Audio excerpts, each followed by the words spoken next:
आपका बहुत बहुत स्वागत है सोल जर्नी यूट्यूब चैनल पर। तो आइए अ, बातचीत कंटिन्यू करते हैं साक्षी बहन जी के साथ में कि धरती की ऊर्जा को कैसे उठाना है। तो इसी के रिलेटेड एक उन्होंने बताया कि जो वूम होता है उसमें ना कुछ अनरिजॉल्व ट्रॉमा एंसेस्ट्रल, जैसे हमारी पुरानी जनरेशन के कुछ इम्प्रिंट्स होते हैं, गुड एंड बैड, कुछ रह जाता है। और वूम एक सीक्रेट पोर्टल है, अलग अलग वो अलग डायमेंशन से भी जुड़ा होता है। और अगर कोई सावधान ना रहे कोई, जैसे तो ये बाहर की जो एनर्जीज हैं, जैसे इंटरडायमेंशनल इंटरफियरेंस वगैरह हो सकता है, और वो लोग अपना मतलब वो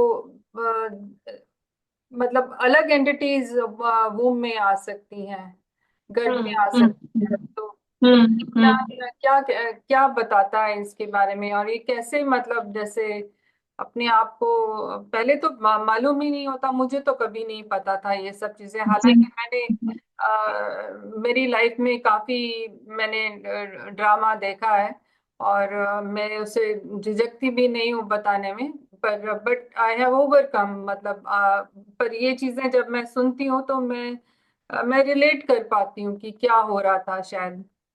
तो जी आप जी। क्या इंसाइट है इसके ऊपर? डेफिनेटली देखिए, बापूजी ने जो ज्ञान दिए ना, वो हमेशा एक चीज कहते हैं कि इस पूरे जगत को चलाने वाली सूक्ष्म आत्मा है।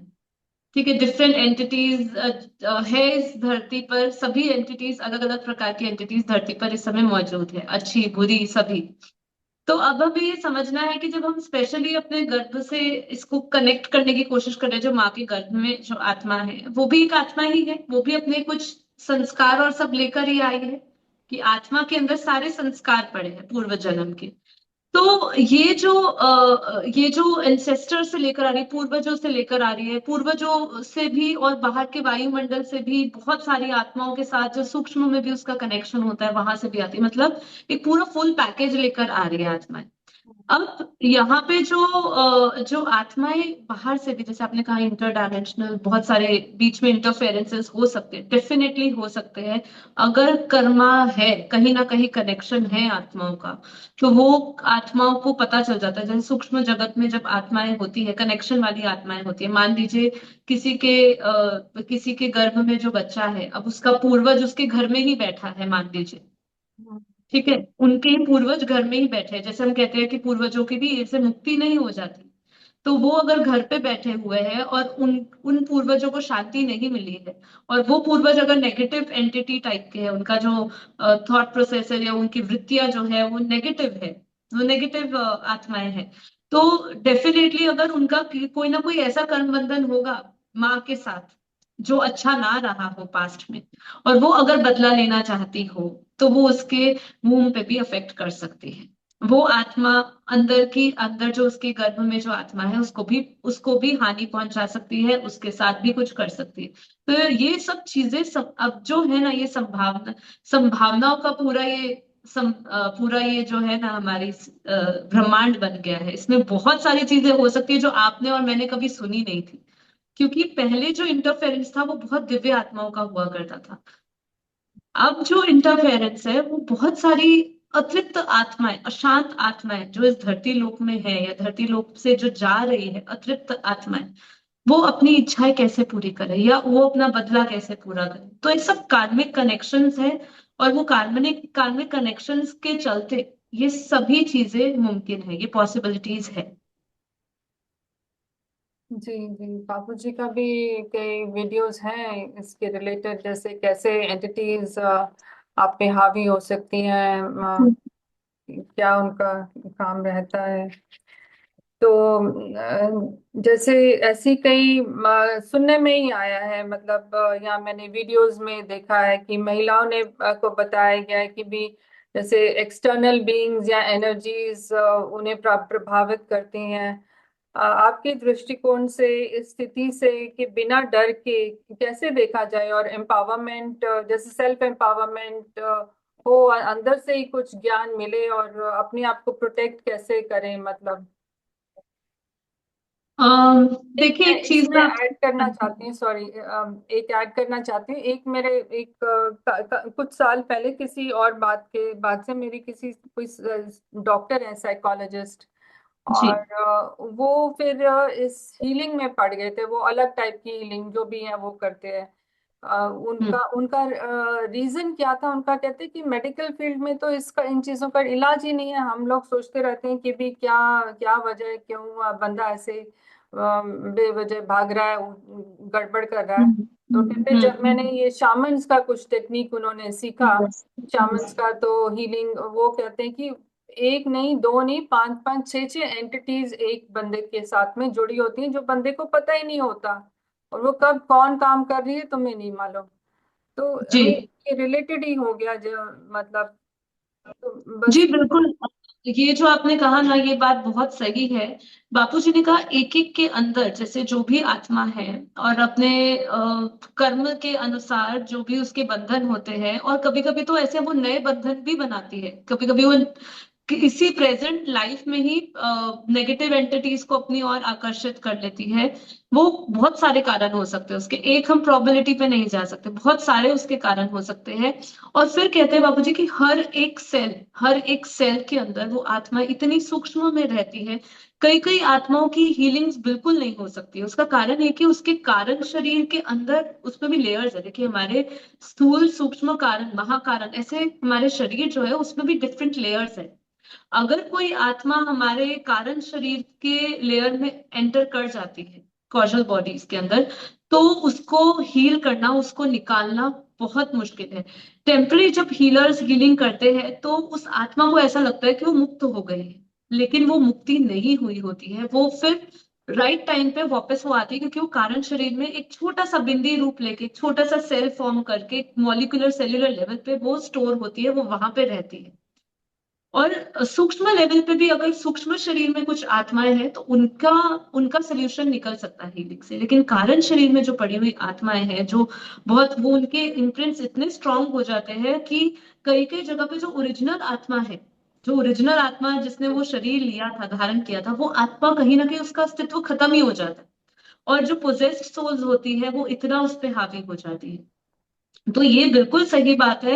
और ये आजकल होता ही है, क्योंकि आज जो एनवायरनमेंट है और जो खुद के लोगों के पास ज्ञान का अभाव है ना, ये उनको ऑटोमेटिकली इस एनर्जीज की तरफ है ना अट्रैक्ट कर रहा है। और आज लोगों की बुद्धि कैसी हो चुकी है, एकदम कंप्लीट बॉडी कॉन्शियसनेस में लोग जी रहे हैं। हमारा ज्ञान यही सिखाता है कि जितना आप देह बुद्धि से जी रहे हो, जितना आप देह भान में रहकर जी रहे हो, जितना आप अपने आत्मा आत्मा के बारे में नहीं जानने के बारे में जा रहे हो, नहीं सोच रहे हो उसके बारे में, उतना ही आपको ये नेगेटिव एंटिटीज आपको पकड़ती है। क्योंकि इसके अलावा आपकी जिंदगी में क्या रह जाता है? काम, क्रोध, लोभ, मोह, अहंकार, इसी तरीके की आप एनर्जी स्टोर कर रहे हो। दुख, दर्द, क्या, राग, द्वेष का, है ना? तभी तो इतनी सारी प्रैक्टिस करी जाती है हीलिंग में। जैसे आपने कहा, बहुत तरीके की इनर चाइल्ड हीलिंग्स करी जाती है। आपके बचपन की ट्रॉमास को निकाला जाता है। और पता नहीं, एंसेस्टर्स हीलिंग्स भी बहुत सारी मैंने सुनी है। मैंने कभी इनके बारे में मतलब ऐसे जाना नहीं है कि ये विस्तार में किस तरीके से प्रोसेस करते हैं, पर ये सारी हीलिंग्स हो रही है। पास्ट लाइफ भी इसीलिए हो रहा है। जी जी पीएलआर सेशंस भी हम देख रहे हैं, इसलिए इतना बढ़ गया है। लेकिन लोगों को समझना चाहिए, ये हीलिंग्स जो हो रही है, वो हीलिंग्स आपको इन आत्माओं से तब तक मुक्त नहीं कर सकती जब तक आपके पास ऐसा एक स्ट्रॉन्ग पावर या ऑरा ना हो जो आपको सेल्फ डिफेंस अपने आप दे सके। क्योंकि ये सब टेम्पररी हीलिंग्स ऊपर के स्तर पर है, मन और शरीर के स्तर पर है। और ज्यादा ज्यादा सूक्ष्म में जो संस्कार पड़े हैं, या जो आत्माएं स्टोर्ड है, या जो आत्माएं आपको इंटरफेरेंस कर रही है, उतने ही लेवल पे हीलिंग हो सकती है। जी जी बिल्कुल। तो ये ज्ञान, ये समझना बहुत जरूरी है। तो अगर जैसे अब कोई सीकर है जो सीखना चाहता है बेहद ज्ञान के बारे में, और उनका पहला कदम मतलब इस तरफ उनका पहला कदम क्या होना चाहिए? कि निश्चित है कि भी बापूजी के वीडियोस तो उनको देखने चाहिए, बहुत जरूरी है देखना। जब तक वो उनको देखेंगे नहीं, वो कनेक्ट नहीं कर पाएंगे। पर लेकिन आत्मा को भीतर से किस प्रकार तैयार करना चाहिए? हम्म। देखिए इसकी तैयारी तो हमें काफी पहले से ही करनी पड़ेगी। बापूजी का जो ज्ञान है, अगर वो डायरेक्ट देखेंगे, बेहद ज्ञान बापूजी ने बहुत जीवन के ऐसे रहस्य, आत्मा के ऐसे रहस्य खोले हैं, आत्मा परमात्मा के बारे में ऐसे रहस्य खोले, ब्रह्मांड महाब्रह्मांड ऐसे गैलेक्सीज यूनिवर्स के क्रिएशन के ऐसे रहस्य खोले जिसको इजीली आज आत्मा नहीं समझ सकती है। मतलब उसको एक उस चेतना के स्तर पर पहुंचना होगा जहां वो बापूजी के बेहद ज्ञान को रिलेट कर सके। हमें जो बापूजी, आप बापूजी का नाम ले रहे हैं तो मैं बताऊं, बापूजी दशरथ भाई पटेल जिन्होंने हमें ज्ञान दिया है, बेहद का परम ज्ञान दिया है, ये उन्होंने जो ज्ञान दिया है, ये ज्ञान उन्होंने आत्म दृष्टि, उनकी दिव्य दृष्टि से उन्होंने देखकर उन्होंने हमें ज्ञान दिया है। अब इस ज्ञान पर ऐसे कई कॉन्सेप्ट्स आते हैं जिसपे आज आत्मा संशय करती है। मतलब वो समझ नहीं सकती, क्योंकि वो ऐसी चीज है जिसके लिए हमें दिव्य बुद्धि चाहिए। अब कोई आत्मा अगर यात्रा शुरू कर रही है, ये स्पिरिचुअल यात्रा शुरू कर रही है और वो सोच रही है कि मैं बेहद का ज्ञान लूं, पहले तो उसको ये चीज पे कमिटेड होना पड़ेगा कि भाई मैं अपने आप को ये आत्मा समझूं, शरीर ना समझूं। पहले इस कॉन्सेप्ट से वो पहले से ही कहीं ना कहीं उसको ये जिज्ञासा बनी हो और उसको कहीं ना कहीं से ये ज्ञान प्राप्त हो, चाहे उपनिषद हो, चाहे हमारे शास्त्र हो, चाहे हमारे ग्रंथ हमें कह रहे हो, चाहे भगवत गीता का वो पढ़े, चाहे रामायण पढ़े, पर वो उसको इतना एटलीस्ट पता होना चाहिए कि हमारे ऋषि मुनि क्या कह गए, हमारे शंकराचार्य जी क्या कह गए हैं कि आत्मा सत्य है, जगत मिथ्या है, ब्रह्म ही सत्य है, जगत मिथ्या है, ये सब चीजें क्यों कही गई है। तो एक जब वो इंक्वायरी करता जाएगा, फिर धीरे धीरे उसको बापू जी का ज्ञान मिलेगा। और कई देखिए, अगर एक चीज और इसमें बहुत इंपॉर्टेंट है, बेहद का ज्ञान आत्मा को तब मिलता है कहीं ना कहीं उसके अंदर भी ये जिज्ञासा के साथ, खोज के साथ साथ उसके अंदर ये मेमोरी स्टोर्ड हो। ठीक है, क्योंकि जैसे हमने कहा हम बुरी मेमोरी स्टोर करके रखे हैं, तो जो बेहद की आत्मा है या जो जो ऐसे ज्ञान लेना चाहती है, उनके अंदर कहीं ना कहीं वो खोज जो वो कर रही है, उस खोज के माध्यम से उसको बेहद ज्ञान जरूर मिलेगा, जिसमें वो अपने अस्तित्व को समझेगी, वो समझेगी कि ये बेहद क्या है, इनफाइनाइट क्या है। तो अगर यात्रा शुरू करनी है तो सबसे पहले तो अपने आप को आत्मा आत्मा का पाठ पक्का करना पड़ेगा। यहीं से शुरुआत, बापूजी ने भी अपनी जर्नी जब शुरू करी थी तो यही यहीं से शुरू करी थी। और जो भी आगे भी चल रहे हैं, वो कम से कम इस देह से कुछ ऊपर सोचेंगे, मन बुद्धि से ऊपर सोचेंगे कि कुछ तो है मेरे अस्तित्व को लेकर जो मुझसे अभी तक छुपा हुआ है ना। वो रहस्य को जानने की जिज्ञासा होगी, फिर धीरे धीरे सूक्ष्म आत्माएं भी मदद करती है, उसकी खुद की इनर कॉलिंग्स भी मदद करती है, उसको डिवाइन मैसेजेस भी मिलते हैं, सूक्ष्म आत्माएं उसको मदद करती है, उसको मार्गदर्शन देती है और इस तरफ ज्ञान में लेकर आती है। तो उनको फिर ये ज्ञान धीरे धीरे मिलेगा, बट आत्मा की तरफ उसको एक खोज उसकी जरूर चलनी चाहिए। अपनी सेल्फ जो चीजें हैं, सेल्फ इंक्वायरी का जो है उसके अंदर वो एक वो भाव उसके अंदर आना चाहिए। ये मटीरियलिस्टिक वर्ल्ड टेम्पररी है, उसको इस इन सब चीजों से ऊपर उठना है, उसको ये एटलीस्ट भाव अंदर से आ जाना चाहिए कि इसके अंदर ये सब कुछ नहीं है। ये भाव उसके अंदर जब होगा, मुझे जन्म मरण से मुक्त होना है, कुछ तो ऐसा ज्ञान होगा जो मुझे बर्थ साइकिल से मुक्त कर दे। ये सब चीजें जब उसके अंदर आएगी, उसको धीरे धीरे अपने आप ही उसकी खोज उसको ज्ञान दिलवाएगी। जी जी बिल्कुल। जी। जी। तो जैसे अगर अक्सर अब यंग लोग के बारे में अगर हम देखें तो कई कई लोग इस रास्ते पे आध्यात्मिक मार्ग की ओर आकर्षित होते हैं कुछ टाइम के लिए, फिर वो बहक भी जाते हैं। कुछ उनकी लाइफ में जीवन में कुछ ना कुछ इश्यूज होते हैं जिनको वो डील कर रहे होते हैं।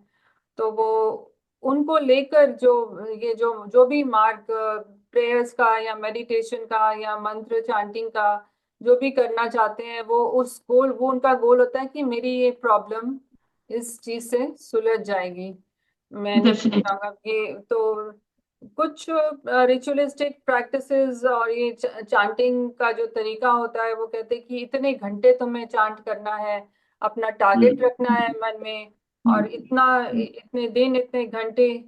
तो पर बेहद ज्ञान का से उनको कैसे बेनिफिट, क्योंकि उनका ध्यान ही इस तरफ है कि भी मेरी मैं इतने घंटे प्रैक्टिस करूंगा, मेरा ये टारगेट है, और मैंने इतनी देर ये दौड़ करी और लगाना है। मेरा रिजल्ट निकल गया, 1 + 1 = 2।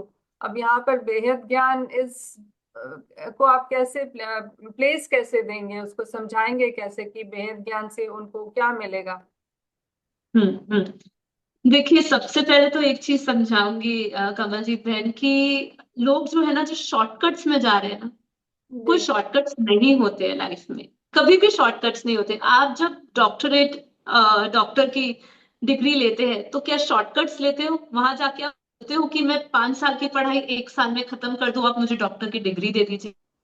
बिल्कुल बिल्कुल। डिमांड फॉर दिस नहीं डिमांड करते। हाँ, कितने कितने क्यों? साल लग क्यों जाते नहीं डिमांड करते वहां पे? क्यों नहीं डिमांड करते वहां पे? भी डिमांड करना चाहिए ना आपको, कि मैं डॉक्टर बनना चाहता हूँ, पीएचडी करना चाहता हूँ। Why there is a rule की क्राइटेरिया क्यों फिक्स किया गया है कि you have to do bachelors, you have to do masters, then again masters के बाद भी आपको स्पेशलाइजेशन करना है, देन आपको आफ्टर 5 इयर्स या 3 इयर्स, जो भी अब धीरे धीरे बहुत सारी चीजें अ, उसमें बहुत चेंजेस आ रहे हैं, अमेंडमेंट्स हो रहे हैं, लेकिन एक पर्टिकुलर टाइम के बाद ही आप पीएचडी करने के लिए या डॉक्टर की एक पर्टिकुलर डिग्री या स्पेशलाइजेशन करने के लिए आपको क्राइटेरिया फिक्स होकर आप कर पाते हो। तो वहां पे शॉर्टकट्स क्यों नहीं ढूंढते? Why only spirituality? I always ask people कि स्पिरिचुअलिटी में शॉर्टकट्स क्यों? क्यों शॉर्टकट्स? ये क्यों आपकी ऐसे मानसिक धारणाएं बनी हुई है, जबकि आपने इतने पाप पुण्य करे हुए हैं। चलो, पुण्य करे हैं तो उसका तो कर्म आप अच्छा भोग ही रहे हैं, लेकिन इतने सारे हमने गलतियां करी है, इतने सारे हमने अनंत जन्मों में कार्य करे हैं, इतनी सारी चीजें हम कैरी कर रहे हैं, उसको हम शॉर्टकट्स में कैसे उसका ज्ञान ले सकते हैं, या उससे हील हो सकते हैं, या उससे ऊपर उठ के अपने उच्चतम सतचित आनंद स्वरूप को जान सकते हैं? कैसे इतना इजी हो जाएगा? And on the top of it, जैसे जैसे हम समझते हैं कि युग बदल रहा है, सतयुग आया, त्रेता आया, द्वापर आया, कलयुग आया, और इस समय जो एनर्जी है, चेतना का जो कॉन्शियसनेस का जो लेवल है, वो सबसे लोएस्ट लेवल हो चुका है अगर हम सतयुग के समय से देखें। तो जी। आज इतने शॉर्टकट्स क्यों ढूंढ रहे हैं लोग, जब सतयुग में, जब त्रेता युग में लोगों को तपस्या करनी पड़ती थी इस इस मार्ग पर चलने के लिए, अपने अपने अपने सांसारिक सुख में भी, सांसारिक जीवन में भी सुख पाने के लिए, और आध्यात्मिक जीवन में भी मोक्ष प्राप्त करने के लिए, जब उनको साधना तपस्या करनी पड़ती थी, एक पर्टिकुलर लाइफस्टाइल फॉलो करना पड़ता था, एक डेडिकेशन कमिटमेंट्स फॉलो करनी पड़ती थी, यम नियम फॉलो करने पड़ते थे, तो why today people ask for shortcuts? ये हम सबकी मानसिक धारणाएं हो चुकी है। There is, I would say, मैं आज लोगों को बोलूं कोई शॉर्टकट्स आप ले लो, मैं आपको शॉर्टकट सिखा दूंगी। अरे, आपके जीवन में इतना बड़ा दुख है, अब उस दुख को मिटाने के लिए मेरे बोलने से अगर दुख मिट जाता तो मैं सबको गोलियां पिलाती रहती, लीजिए गोली खाइए, इससे आपका दुख खत्म हो जाएगा। नहीं, it is a process, it's an on going process, not even कि एक लाइफ टाइम का प्रोसेस है। इसके लिए कितने लाइफ टाइम आपको लेने पड़ भी सकते हैं। तो पहले तो हमें शॉर्टकट वर्ड यूज करना ही नहीं, कि भाई ये शॉर्टकट, लोगों को, ये आपके चैनल के माध्यम से लोगों को बताना चाहती हूँ कि never look for shortcuts. Shortcuts आपको कभी भी आपके सच्चित आनंद स्वरूप से नहीं जोड़ेंगे। आपको टेम्पररी, आपको हील कर सकते हैं, मन को शांत कर सकते हैं, लेकिन वो शाश्वत शांति से, जो इनफाइनाइट सुप्रीम पीस है, जो आपके, जो आपका रियल मी, रियल सेल्फ है, उससे आपको कभी नहीं जोड़ेगा। ऊपर भी सूक्ष्म जगत में भी जाके, ऊपर सटल फॉर्म में भी जाके आप भटकते ही रहोगे। तो सबसे पहले तो युवाओं को समझना है, जैसे अगर एक डिग्री प्राप्त करने के लिए हमें मेहनत करनी पड़ती है, उसमें एक कमिटमेंट देना पड़ता है, हमें अपने लॉन्ग आवर्स ऑफ स्टडी देना पड़ता है। साधना, एक वो भी एक साधना है ना। बिल्कुल बिल्कुल साधना है, बहुत बड़ी साधना है। हाँ। कितने घंटे एक चार्टर्ड अकाउंटेंट को, अगर मुझे याद है मेरे टाइम पे मुझे कहता है सीए कर ले, तो मैं वो 10 घंटे की पढ़ाई देखकर ही डर जाती थी कि मुझे दिन में 10 घंटे पढ़ने पड़ेंगे। हम्म। तो तब आप क्यों करते हो? क्योंकि आपका एक लक्ष्य इसलिए है, क्योंकि मुझे पता है मुझे उससे बहुत पैसे मिलेंगे, मेरे को बहुत कमाई होगी। पर आज ना लोगों को ये नहीं दिख रहा है कि इस मार्ग पर चलने के लिए, आध्यात्मिक मार्ग पर, हमारे ज्ञान मार्ग में और हमारे शास्त्रों में 2 प्रकार के मार्ग बताए गए हैं, श्रेय मार्ग और प्रेय मार्ग।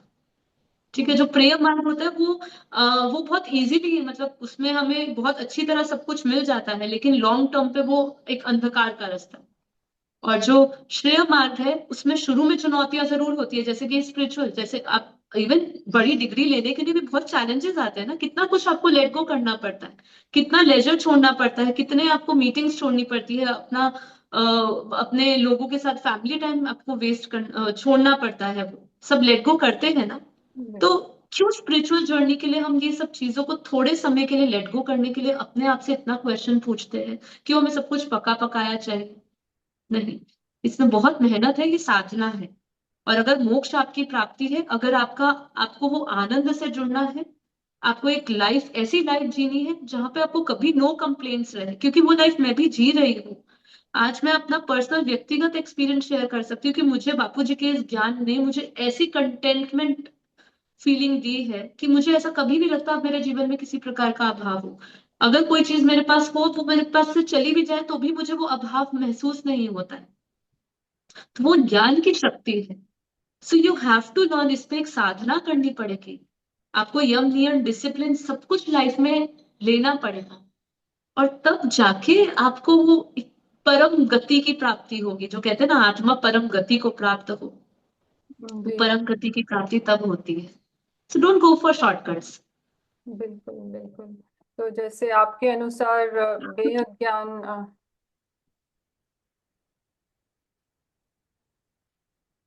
तो जी जैसे बेहद ज्ञान के पिलर्स क्या हैं? जैसे किस जो जैसे नॉलेज है, डेली मेडिटेशंस है, परम शांति मंत्र को की वाइब्रेशंस फैलाना अपने अपनी लाइफ में, अपनी बॉडी में उनको स्प्रेड करना, और जी रोज का जो हमारा काम है अपनी ड्यूटीज का पालन करना।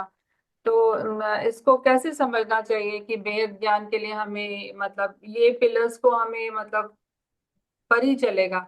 अगर आप एक जी को भी छोड़ दें तो शायद नहीं कर पाएंगे, समझ नहीं जी पाएंगे इसको। जी जी। देखिए, जैसे अष्टांग योग में 8 नियम बताए गए ना, उसके 8 अंग बताए, यम नियम, आसन, प्रत्याहार, सब कुछ समझाया गया, समाधि तक लेकर गए गए। ऐसे ही हमारे बापू जी ने जो ज्ञान दिया, उसके अंदर सबसे पहला जो सब्जेक्ट है, जो पिलर है, first pillar is always a knowledge, ज्ञान। हम्म। ज्ञान आत्मा को पूर्ण करता है, क्योंकि देखिए, आत्मा का जो स्वरूप है ना, अगर हम आत्मा के बारे में जाने, सबका लक्ष्य क्या होता है। आज जो है, अगर थोड़े बहुत भी लोग स्पिरिचुअल है, तो उनका लक्ष्य क्या है, उनको क्या चाहिए, उनको मुक्ति चाहिए। दे लुक फॉर सैल्वेशन, कि भाई मेरी मुक्ति हो जाए, मैं जन्म मरण से छूट जाऊं, वापस इस लाइफ डेथ के साइकिल में ना आऊं। मैक्सिमम लोग जो हाईली स्पिरिचुअल है, जो इवॉल्व है, जो अवेकेंड है, उनका लक्ष्य यही है कि हम अपने अपनी जगहों पे पहुंच जाए जहां से आए हैं। जी जी। जी। तो उसके लिए क्या चीज की जरूरत है, क्योंकि देखिए, चाहे लोग एनलाइटेंड हो रहे हैं, चाहे लोग अपने कहीं ना कहीं अपने आप को जान रहे हैं कि मैं इस ब्रह्मांड से नहीं हूं, मैं यहाँ का नहीं हूं, लेकिन वो फिर भी अधूरापन महसूस करते हैं। जी बिल्कुल। क्यों? मतलब वो इस जर्नी पे चल रहे हैं, वो, उनकी स्पिरिचुअल ग्रोथ हो रही है, प्रोग्रेसिव है वो लोग, मैं ये नहीं कह रही वो नहीं है। अवेकंड है, जागरूक है, अपने हर एक थॉट के प्रति जागरूक है वो। हर चीज के बारे में उनको पता है कि ये नहीं करना चाहिए, ये करना चाहिए, ये आत्मा के स्तर पर जरूरी है, मुझे इतना टाइम, इतना डेडिकेशन मुझे देना है, ये सब चीजें पता है, फिर भी वो उलझी हुई क्यों है? फिर भी जब वो योग करती है तो योग क्यों नहीं लगता? फिर भी जब वो योग में जाती है तो उसको अलग अलग ऐसे विचलित करने वाले, जो उसको बहुत डिस्टर्ब कर दे उसके माइंड को, ऐसे विजन्स क्यों आ जाते हैं जिसको वो बहुत अलग अलग तरीके से कनेक्ट करने लग जाती है? वाई सो? ऐसा क्यों? बिल्कुल। मैं यही कहूंगी कि ज्ञान एक ऐसी शक्ति है, और उसमें भी जो बापूजी ने हमें बेहद ज्ञान दिया, परम ज्ञान दिया, वो क्यों श्रेष्ठ है वो भी बताऊंगी, कि आपके माध्यम से जो लोग आपके साथ जुड़े हैं आपके इस चैनल में, they may not be knowing what is बेहद ज्ञान। बेहद का सबसे पहले मतलब जो है वो है इनफाइनाइट। हम्म। इनफाइनाइट, जो जिसका बाउंडलेस है, जिसको, जो हमारी मन बुद्धि से परे है, हम्म। हमारे, उसको अनुभव किया जा सकता है उस ज्ञान को। तो पहले स्पिरिचुअल ज्ञान की बात करते हैं कि ये कौन सा ज्ञान, कि सबसे पहले आपको जब ज्ञान आता है, तभी आपको पता चलता है कि मैं कहाँ उलझा हुआ हूँ, क्यों उलझा हूँ। उलझने का कॉज एंड इफेक्ट, ये दोनों चीजें साथ साथ है, राइट? कि अगर कोई ना कोई चीज हो रही है तो उसका कोई ना कोई कारण भी बना होगा, जी। राइट? कॉज एंड इफेक्ट हो रहा है। तो अभी कॉज एंड इफेक्ट में क्या होता है कि हम इफेक्ट को तो देख रहे हैं, ये मेरे साथ हो रहा है, लेकिन क्यों हो रहा है वो कारण नहीं पता। इसलिए हमारे बापूजी ने सबसे पहला पिलर रखा है ज्ञान, कि जब आपको हर चीज का ज्ञान होगा तो आप उसमें उलझोगे नहीं। हर चीज का, चाहे वो आपकी क्रिएशन से रिलेटेड हो, चाहे वो आपके अभी के प्रेजेंट अस्तित्व के से संबंधित हो, प्रेजेंट लाइफ से संबंधित हो, आपके संस्कारों से संबंधित हो, बहुत सारी चीजें। तो आज हम देख रहे हैं एक वाइड मासेस मेडिटेशन की ओर आकर्षित है। मेडिटेशन एक बहुत एक प्रचलित एक बन गया है कि सबको मेडिटेशन करना है। हमारा सेकंड पिलर आता है मेडिटेशन। ज्ञान, योग, सेवा, धारणा है, 4 पिलर्स है, जिसमें ज्ञान सबसे पहले आता है, योग दूसरा आता है। बापूजी ने कभी मेडिटेशन को पहले नहीं रखा है।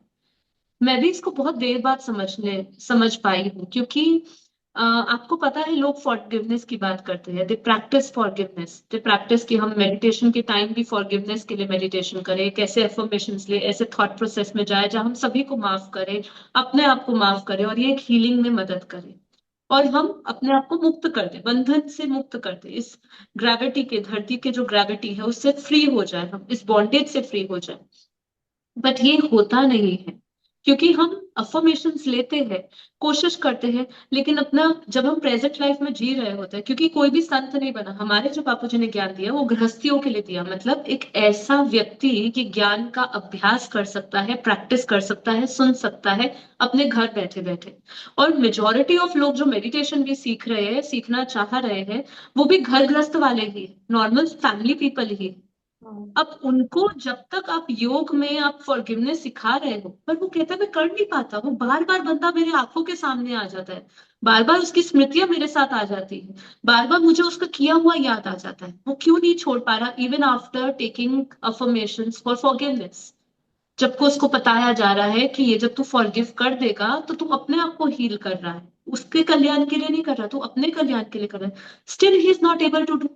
क्योंकि योग कहता है, योग इज, हमारे पतंजलि महर्षि पतंजलि ने योग का क्या डेफिनेशन दी है, योग में, योग है चित्त वृत्ति निरोधा, जो आपकी मेमोरीज पड़ी उस मेमोरीज को डिलीट करना। अब उस मेमोरीज को डिलीट करने के लिए आपको चाहिए ज्ञान का प्रकाश।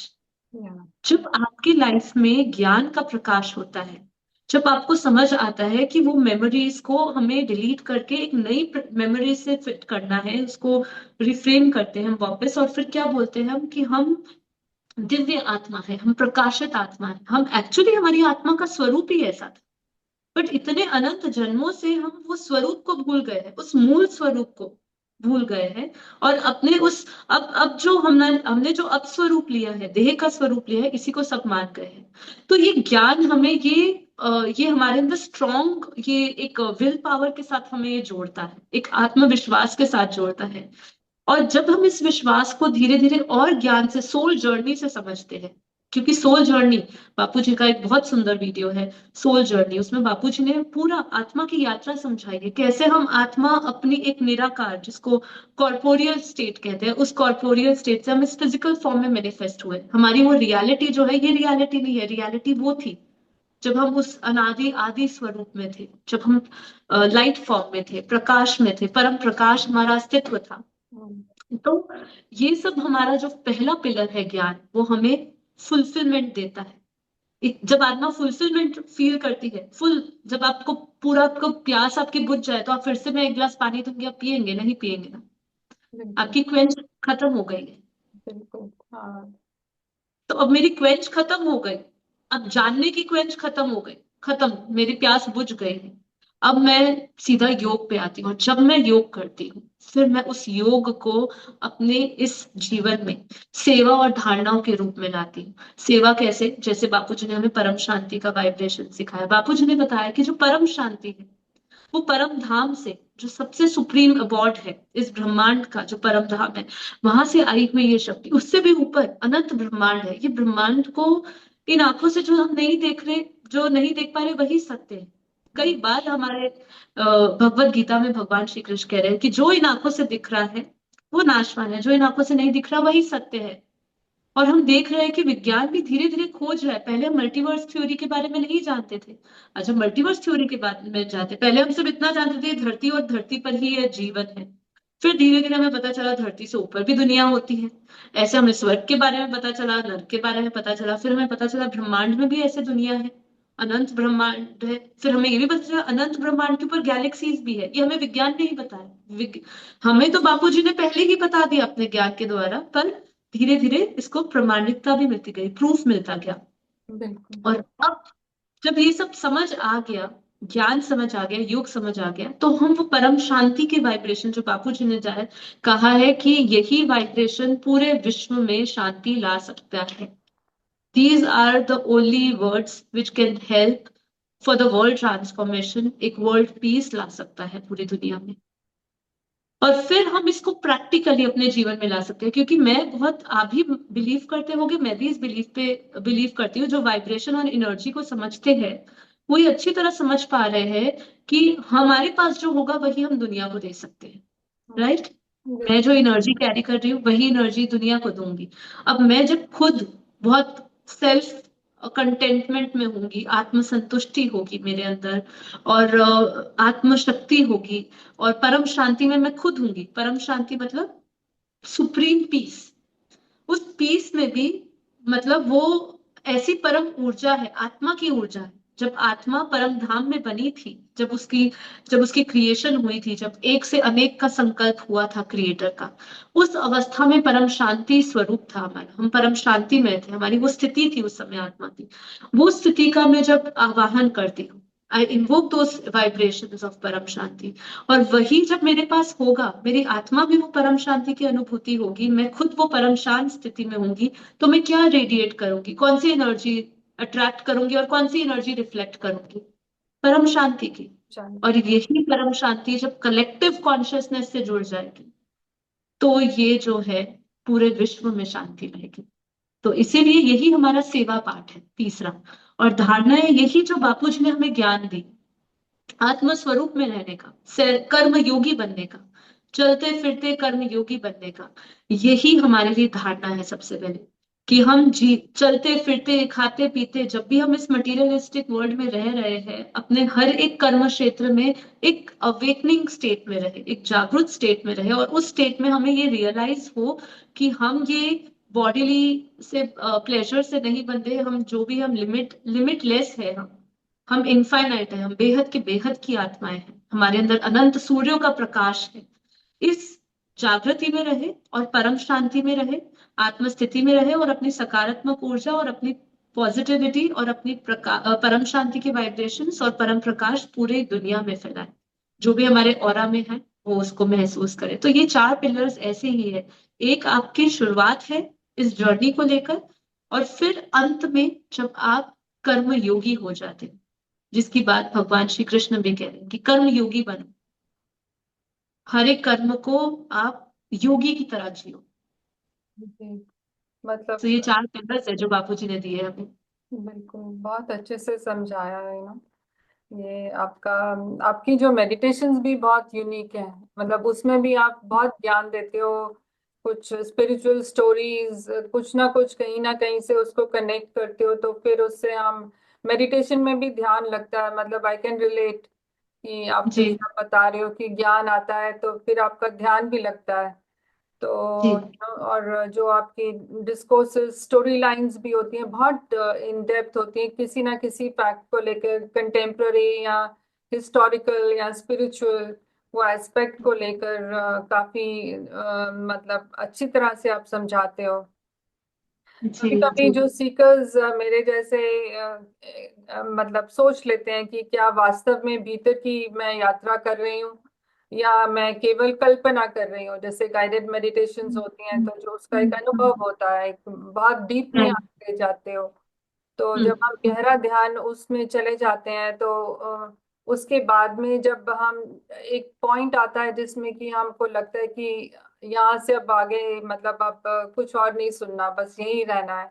तो वो हम्म थॉटलेसनेस की सिचुएशन सी आती है। पर उस समय फिर मैंने ये आनंद भाई जी से भी पूछा था, तो पर जी आपका विचार भी जानना चाहती हूँ कि उस समय हम लोग मेडिटेशन को हम लोग ब्रेक करते हैं कि भी अब, क्योंकि एक कंक्लूसिव टाइम भी होता है आपका, 1 आवर 1.5 आवर आप देते हो। तो हमें क्या जी करना चाहिए? जैसे अब आपने जहाँ पर हमें छोड़ा है गाइडेड मेडिटेशन पे, उसका हमारा नेक्स्ट स्टेप क्या होना चाहिए? मतलब हम रोज रिपीट करते हैं बट फिर भी। जी जी। देखिए, एक तो समझना होगा, अभी जब मैं योग करवाती हूँ या जो बापूजी ने निमित्त बनाया, जिस तरीके से हमें योग सिखाया है, ज्ञान से ज्ञान स्वरूप तक की ये जो यात्रा है, ज्ञान से शुरू होती है, ज्ञान स्वरूप में जाती है, हर एक आत्मा की एक तो यात्रा अलग है। हमें समझना है कि हम सभी आत्माएं एक ही स्थान से नहीं आए। दो बेहद की आत्माएं जो इस बापूजी के ज्ञान से, इस मिशन से जुड़ी है, हम बोलते हैं सब बेहद की आत्माएं, लेकिन उन बेहद की आत्माओं का भी अलग अलग स्थान है। कोई कहीं से आया है, कोई बेहद की दुनिया से आया है, मतलब इनफाइनाइट इनफाइनाइट जो पूरे के ऊपर इनफाइनाइट वर्ल्ड्स है वहां से आया है। बट अभी जब हम योग करते हैं और योग करके जब आप एक ऐसी स्टेज पे पहुंच जाते हो जहां आप थॉटलेस हो चुके होते हो, थॉटलेस स्टेज कहाँ आती है यूजुअली? योग का एक और हमें पैरामीटर को समझना है कि जैसे मैंने कहा योग चित्तवृत्ति निरोधा तो है ही, लेकिन सबसे बड़ा योग क्या है? योग की जो आखिरी सीमा है, जहां पे हम सोचे बस अब यहाँ पे कुछ नहीं है, वो ये है जब आत्मा परमात्मा से जुड़ जाती है। ठीक है, जब वो अपने क्रिएटर से जुड़ जाती है। अब जब उसको रास्ता मिल गया, जब वो एक ऐसे थॉट प्रोसेस से होती हुई, उसको अपनी सोल जर्नी करती हुई, एक अलग अलग डायमेंशंस को पार करती हुई, जब एक ऐसे पॉइंट पे पहुंचती है जहां उसको लगता है मैं अपने क्रिएटर के आगे, जहां मैं उससे इमेंस पावर ले रहा हूँ, मैं उससे अनंत शक्तियां ले रहा हूँ, क्योंकि जैसा वो है वैसे हम है। वो अनंत, जैसे हम अनंत सूर्य का प्रकाश हमारे भीतर है, तो वो महासागर है, प्रकाश का महासागर है, उनके आगे से हम प्रकाश ले रहे हैं। तो जब एक ये पॉइंट आता है तो उसके बाद automatically every souls journey stop. वहां पे वो फिर उसके बाद उसको किसी चीज की आवश्यकता नहीं, क्योंकि वो टाइम से, हर डायमेंशन से, हर थॉट से वो परे हो जाता है। इवन उसको उस समय ज्ञान की भी आवश्यकता नहीं होती है। तो वहां पे मैं या कोई और आपको एक पर्टिकुलर गाइडलाइन नहीं दे सकता, वहां तो आप पहुंच गए। तो वहां आत्मा की यात्रा अपने आप ही होल्ड हो जाती है, खत्म हो जाती है वहां पे। फिर वो उसके बाद वो कुछ नहीं, उसके पास कुछ अतृप्त जैसी भावना नहीं होती, वो भावनाओं से भी परे हो जाता है। सिर्फ उसके अंदर वो एक लवली स्टेट होती है, वो एक ऐसा जैसे हम कहते हैं ना लव और लाइट में, तो वो लव की जो स्थिति होती है, निस्वार्थ प्रेम, जो परमात्मा आत्मा का जो कनेक्शन होता है, एक जैसे एक भक्त का एक भगवान से होता है ना, ऐसा प्रेम वो ऊपर महसूस करता है। अब वो उसकी आगे कॉल होती है, या वो उससे पावर लेता रहता है, अनंत शक्तियां लेता रहता है उसी सुप्रीम अबॉर्ड में जाके, इसी थॉट प्रोसेस से वो चलता रहता है, या थॉटलेस हो जाता है, या फिर वो उसके अंदर मर्ज हो जाता है, वो अपने आप को उसके जैसा ही देखता है, और वो अपने अस्तित्व को ही खो के सिर्फ उस पर ब्रह्म परमेश्वर को देखता है। तो एवरीबडी हैव डिफरेंट रिकॉर्डिंग, अपनी जर्नी का अंतिम जो स्वरूप है वो अपने आप ही उसको निर्धारित होता है, हम उसमें कुछ नहीं करते। बस हम एक उसको लास्ट जर्नी तक जरूर लेकर जाते हैं, कि वो इस लास्ट जर्नी को महसूस करे, आत्मा परमात्मा का कनेक्शन करे। क्योंकि योग में बिना परमात्मा, बिना अपने क्रिएटर से जुड़े, वो योग योग है ही नहीं।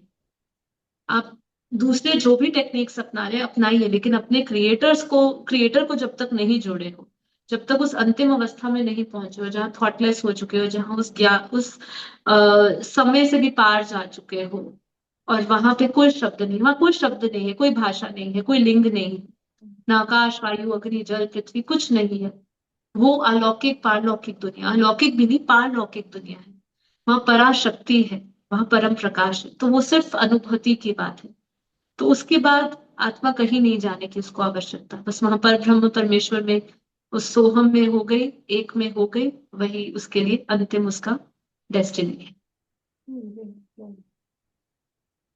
तो it's a lot to absorb.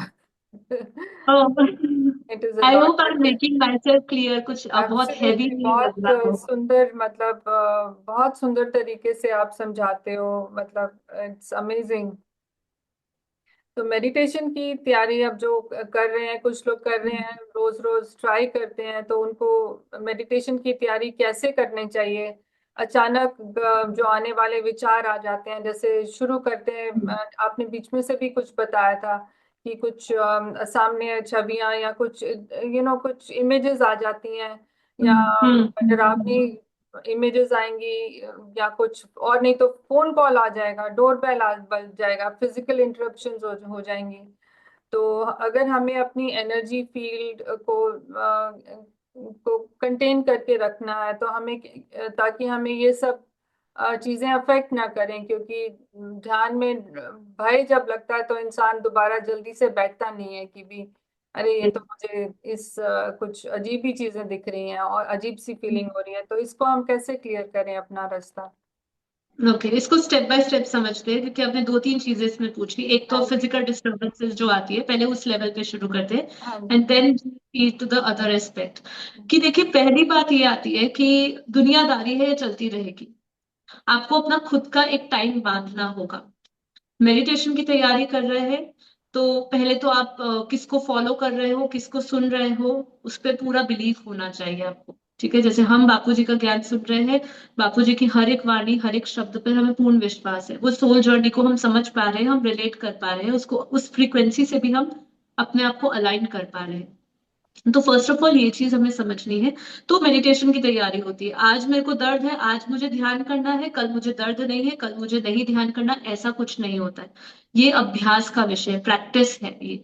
क्योंकि हम हर घड़ी, हर सेकंड अपने थॉट्स बदल रहे हैं, थॉट्स बदल रहे हैं, एनर्जी बदल रही है, वाइब्रेशंस बदल रहे हैं, ऑरा बदल रहा है, सब चीजें बदल रही हैं। तो आप आज अभी जिस स्थिति में मेडिटेशन में बैठ रहे हो, पहले तो वो मेडिटेशन की स्थिति जरूरी नहीं है वो कल भी आपकी रहेगी, और जो अभी है वो कल नहीं रहेगी, और वो बेहतर हो जाएगी ये भी गारंटी नहीं है। विद टाइम धीरे धीरे आप जैसे अपने कार्मिक्स क्लियर करते हो, जैसे जैसे अपने बॉन्डेजेस क्लियर करते हो, तब जाके आप एक स्थिर अवस्था में पहुंच पाते हो। तो सबसे पहले आप वही, अगेन मैं कहूंगी, शॉर्टकट मत ढूंढिएगा, ये मत सोचिएगा कि मुझे ओवरनाइट आ जाएगा ये करना, मैं अपने मन को कंट्रोल कर पाऊंगा या डिस्टर्बेंसेस नहीं आएगी। फिजिकल डिस्टर्बेंसेस को रोकने के लिए तो आपको अपना उचित समय ढूंढना पड़ेगा, जब मैं ये सब डिस्टर्बेंसेस जाऊंगी, ये तो बहुत एक बेसिक थिंग है। मैं ऑफ कोर्स उस टाइम पे नहीं बैठूंगी जब मुझे पता है प्रोबेबिलिटी ज्यादा है, जब मुझे लोग डिस्टर्ब करें, मैं दूसरी एनर्जीज के साथ मिक्स हूँ, वो टाइम पे मैं नहीं करूंगी। हमेशा साधना, योग उसी समय किया जाता है जब मैं अपने लिए खुद का समय अकेले में, एकांत में बिता सकूं। पहली बात ये। अब दूसरी बात ये कि दूसरा आपका प्रश्न क्या था, जिसमें आपने क्या पूछा था?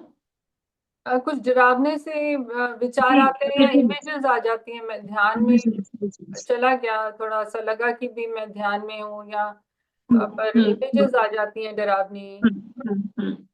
हाँ, तो ये एक चीज और है, इसको, इसका आंसर देने से पहले मैं एक चीज आपको क्लियर करूंगी कि देखिए, मेडिटेशन कभी है ना आपको अजीब अजीब से डरावने विजन्स और ये सब चीजें नहीं देता, कोई आपको नेगेटिव आपकी बॉडी पे अफेक्ट नहीं देता। क्योंकि कई लोग जो ऐसे मेडिटेशन से जुड़ रहे हैं जहाँ पे उनके शरीर में अजीब अजीब से वाइब्रेशनल लेवल पे या अजीब सी हरकतें होने लग जाती है, बॉडी एक्स होने लग जाते हैं, ये सब चीजें मेडिटेशन में नहीं होती है। पहली बात, जिस मेडिटेशन से आप जुड़े हो, मेडिटेशन 110% गलत है। क्योंकि meditation is always which is attach to peace, वो आपके आपके आपके सुख शांति और आपके समृद्ध स्वरूप से आपको जोड़ रहा है, संपूर्ण स्वरूप से जोड़ रहा है। वो कभी भी आपको अपूर्णता से, आपको आघात या आपको दर्द नहीं दे सकता। ये चीज हमें लोगों को समझनी होगी। अब फिर आपको रिलेट करना पड़ेगा कि आप कौन सा मेडिटेशन कर रहे हो। ठीक है, ये बहुत गलत है। क्योंकि काफी लोग है ना, ये सुनते ही कि हमें मेडिटेशन में ऐसा होगा, कई लोग कुंडलिनियों में फंस जाते हैं, कई चक्रास में फंस जाते हैं, इस चक्कर में उनको ऐसे ऐसे विजन्स होते हैं, ऐसे ऐसे एनर्जीज के साथ वो जुड़ जाते हैं, जहां वो इतना डर जाते हैं कि वो, उनको मेडिटेशन करना नहीं होता। मेडिटेशन ऐसा नहीं होता है, मेडिटेशन सिंपल होता है, अपने आप से जुड़ना, अपने हायर सेल्फ से जुड़ना। और हायर सेल्फ से जुड़ने के लिए आपको यहाँ का मटीरियलिज्म लाइफ को छोड़ना होगा। देखिए, मैं हमेशा ये कहती हूँ, वैराग्य ये नहीं है कि कुछ छोड़ना है, अपने आप को जगाना है। जब भी हम वैराग्य करते हैं, हम अपनी किसी चीज को छोड़ते हैं, तो उसका मतलब ये नहीं हम छोड़ रहे हैं, हम उसमें हम जागृत हो रहे हैं अपनी अवस्था में। तो पहले तो ये चीज से उठे ऊपर कि मेडिटेशन आपके अंदर ये ऐसे डरावने एक्सपीरियंसेस ला सकते हैं।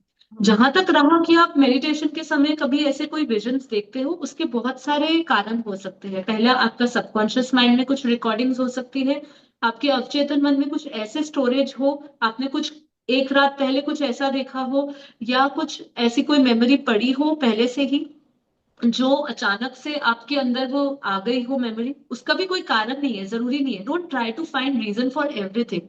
जब आप हर चीज का रीजन फाइंड करने लगोगे, मुझे ऐसा विजन क्यों दिखा, तो आप उसी में उलझ जाओगे। उस एनर्जी से निकल कर आपको अपने पे विश्वास दिखाते हुए कहना है कि ये एनर्जी मेरी पास्ट एनर्जी है, ये मैं पहला था, अब नहीं हूं। ये तब तक था जब मैं दुनियादारी में फंसा था, जब मेरी भौतिक बुद्धि थी, जब मैं देह बुद्धि में था।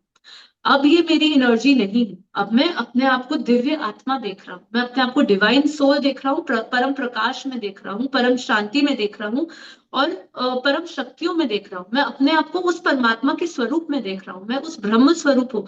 तो ब्रह्म स्वरूप को ऐसे अजीब अजीब से डरावने विजन्स क्यों हो सकते हैं, क्यों होंगे? मैं तो यही कहती हूँ, होंगे भी क्यों। ये इसके कारण जो यही है, दो तीन कारण मुझे समझ आते हैं हमारे बापूजी के ज्ञान से। पहला कि आपके अवचेतन मन सबकॉन्शियस में कहीं ना कहीं रिकॉर्डिंग है। सेकंड, कहीं सूक्ष्म एंटिटीज होती है जो आपके अंदर छिपी हुई कुछ भावनाएं होती है, उसके अनुसार कभी कभी सूक्ष्म एंटिटीज आपको जो जो आसपास है, क्योंकि ये सूक्ष्म जगत उतना ही प्रभावशाली है, बहुत प्रभावशाली है, उसका मैक्सिमम आपके ऊपर बर्डन पड़ता है। तो ये आत्माएं आपकी एनर्जी को, आपके ऑरा को भाग सकती है।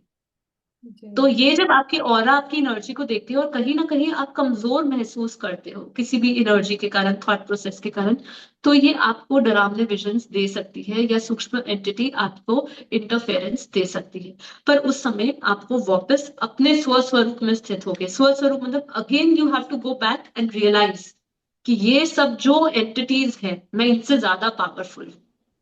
आपको ये अफर्मेशन लेनी होगी, ये दृढ़ संकल्प लेना होगा और पूरा निश्चय से लेना होगा।